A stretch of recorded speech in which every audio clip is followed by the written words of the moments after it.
Hello दोस्तों, स्वागत है आप सभी का आपके अपने यूट्यूब चैनल विद्यापथ में। मैं आपका टीचर अभिनंदन केवली आप सभी का हार्दिक स्वागत करता हूँ।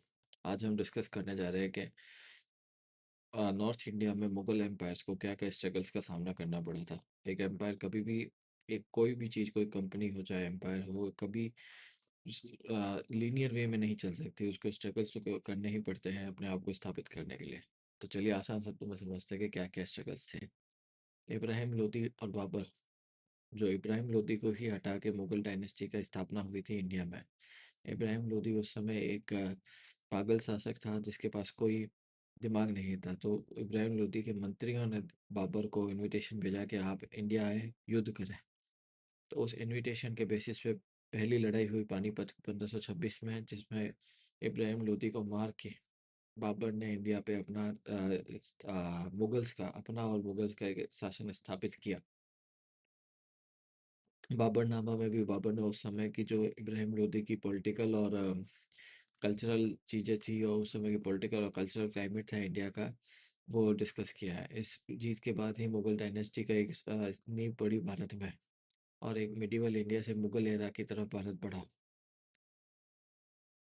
3 बैटल्स हुई है पानीपत में। पहली बैटल हुई थी 1526 में बाबर अगेंस्ट इब्राहिम लोदी। पानीपत जो है आज की तारीख में हरियाणा में एक डिस्ट्रिक्ट है, तो उसमें लड़ाई हुई थी। बाबर तैमूर डायनेस्टी, तैमूर जो किंग था बहुत फेमस, उसके ब्लड लाइन से था। और वो उसके लिए एक्सक्यूज था कि मैं तैमूर का वंशज हूँ, तो मेरे लिए अधिकार है कि मैं इंडिया पे राज करूँ। इस लड़ाई के बाद से ही मुगल्स का रूल स्टार्ट हुआ इंडिया में। सेकंड बैटल ऑफ पानीपत जो थी वो सुर डायनेस्टी अगेंस्ट मुगल एम्पायर थी। उस समय मुगल एम्पायर का हेड था अकबर। हेमू जो कि इंडियन किंग था, हिंदू किंग था, उसने मुगलों के खिलाफ लड़ाई स्टार्ट करी, और वो काफ़ी स्ट्रॉन्ग और एक एग्रेसिव किंग था। पर कॉन्फ्लिक्ट के दौरान ही उसके एक चोट लगी अपर हैंड में। इस वजह से मुगलों को एक मौका मिला उसको हराने का, और वापस मुगल पावर को एस्टेब्लिश किया गया। अदरवाइज हेमू जीत जाता और हिंदू किंग बनता मुगल को हटा के। इसका सिग्निफिकेंस ये था कि अकबर ने अपने आप को एक आ, घोषित कर लिया कि मैं ही पूरे भारत का राजा हूँ। तीसरी जो पानीपत की लड़ाई थी, जो अहमद शाह दुर्रानी, जो अफगानिस्तान से था, दुर्रानी एम्पायर से था, अगेंस्ट द सदाशिवराव भाऊ जो कि मराठा एम्पायर से थे।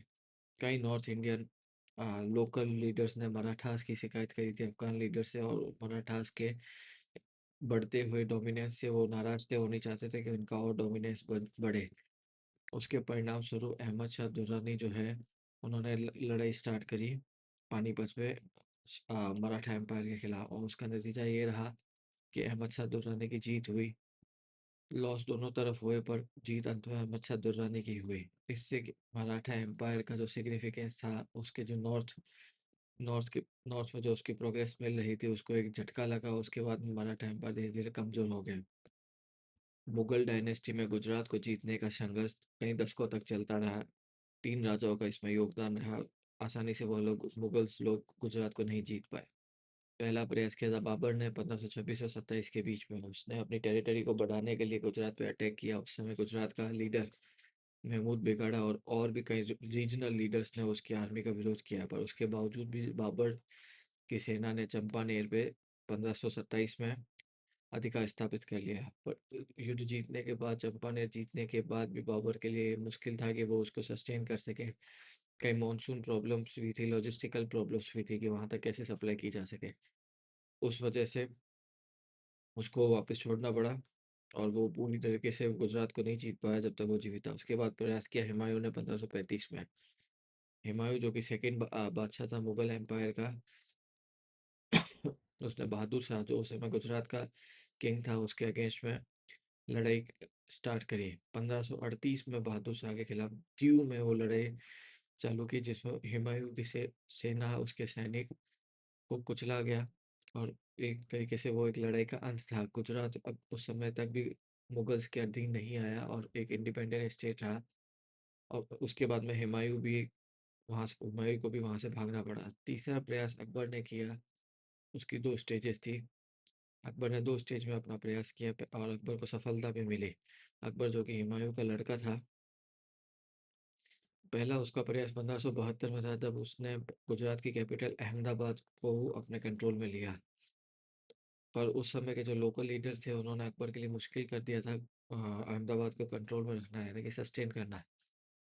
फिर जब 1573 में अकबर के जनरल कमांडर राजा तोडरमल ने लड़ाई करके मुजफ्फर शाह तृतीय, जो कि गुजरात का सुल्तान था, उसे कैप्चर किया, बंदी किया।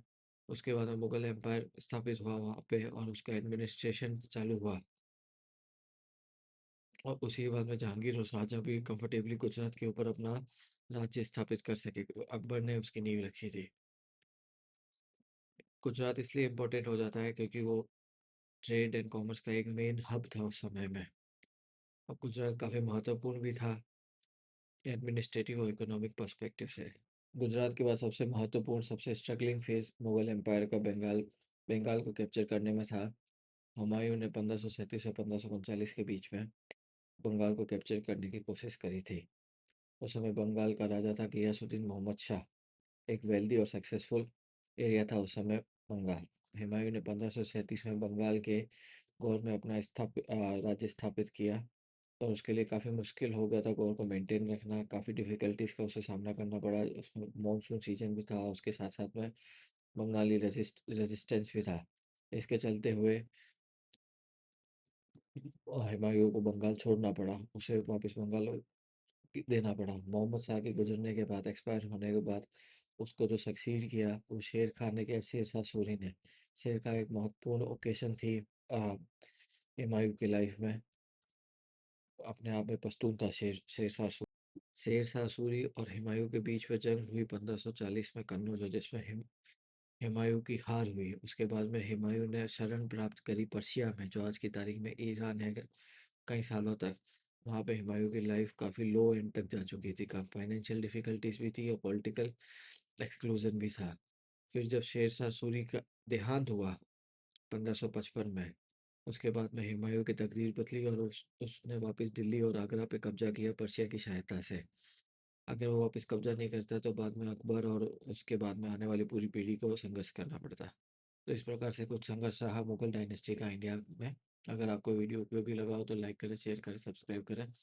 मिलता है अगले वीडियो में।